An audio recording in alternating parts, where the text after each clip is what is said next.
கிறிஸ்துவுக்குள் பிரியமானவர்களே, ஆண்டவராகி இயேசு கிறிஸ்துவின் விலையேறப்பட்ட நாமத்தினாலே இன்றைய பரலோக மன்னா நிகழ்ச்சிக்கு உங்களை நாங்கள் வரவேற்கிறோம். இன்றைக்கு கர்த்தர் மனம் திரும்புதலினால் வரும் ஆசீர்வாதங்களை குறித்து பேசுவாராக.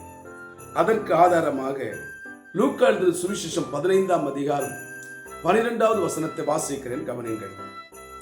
அவர்கள் இளையவன் தகப்பனை நோக்கி, தகப்பனே, ஆஸ்தியில் எனக்கு வரும் பங்கை எனக்கு தர வேண்டும் என்றான். அந்தபடி அவன் அவர்களுக்கு தன் ஆஸ்தியை பங்கிட்டு கொடுத்தான். கவனிங்கள், ஒரு தகப்பனுக்கு 2 பிள்ளைகள் இருந்தார்கள். அதில் இளையவன் ஒரு நாள் தகப்பனது கேட்டான், அப்பா, நான் வெளியூர் போகிறேன், எனக்கு வரும் ஆஸ்திகள் இல்லை, என்னுடைய பங்கை எனக்கு கொடுங்கள் என்று கேட்டான். அவர் சரி என்று பங்கிட்டு கொடுத்தார். அவன் எல்லாவற்றையும் பணமாக விற்று பணமாக எடுத்துக்கொண்டு நண்பர்களோடு கூட அப்ராடு புறப்பட்டு சென்றான். வியாபாரம் பண்ணி சம்பாதித்து வாழ வேண்டும் என்று புறப்பட்டு போனான். போன இடத்துல நடந்த சம்பவம், பாவ வழியிலே விபச்சாரம் பண்ணி வேசித்தனம் பண்ணி எல்லாத்தையும் செலவழித்து போட்டாங்க. பைபிள் சொல்லுகிறது, தேசத்திலே பஞ்சம் வர தொடங்கியது, குறைபட தொடங்கினான் என்று வேதத்திலே வாசிக்கிறோம். நல்ல கவனிக்கும் ஒரு காரியம், யாருடைய வாழ்க்கையில குறைவு, யாருடைய வாழ்க்கையில பஞ்சம், யாருடைய வாழ்க்கையில வறுமை, யாருடைய வாழ்க்கையில கஷ்டம். அவன் தகப்பனை விட்டு, தான் இருந்த வீட்டை விட்டு, தன்னோடு இருந்த சகோதரத்தில் ஐக்கியத்தை விட்டு விட்டு அவன் தூரமாய் விலகி போனான். பைபிள் சொல்லுகிறது, அவன் குறைவுபட தொடங்கினான்.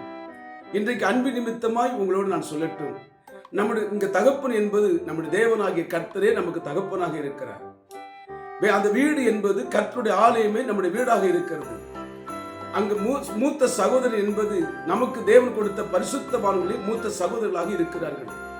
ஒரு நாளும் தேவனை விட்டு தூரமாகவோ அல்லது நமக்கென்று தேவன் கொடுத்த ஆலயத்தை விட்டு வெளியிலோ அல்லது நமக்கு கொடுத்த பரிசுத்தவான்கள் மூத்த சகோதரரை விட்டு தூரமாகவோ நாம் விலகி ஒரு நாள் போகக்கூடாது.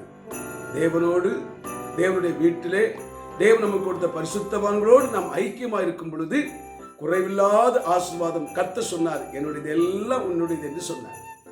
தேவனிடத்தில் ஏராளமான நன்மைகள் உண்டு, ஆசீர்வாதங்கள் உண்டு, எல்லாவற்றையும் நமக்கு தருவார்.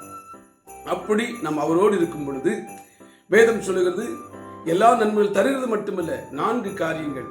1, அவன் மனம் திரும்பி வந்த பொழுது அவனுக்கு புதிய வஸ்திரத்தை தரிப்பித்தார், முத்திரை மோதிரத்தை அணிவித்தார், பாதரட்சியை தொடுத்தார், விருந்து வைத்தார்.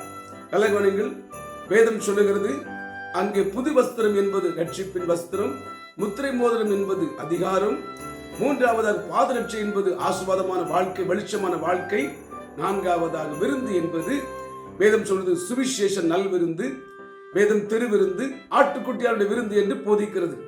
இத்தனை நன்மைகளை தேவன் நமக்காக வைத்திருக்கிறார்.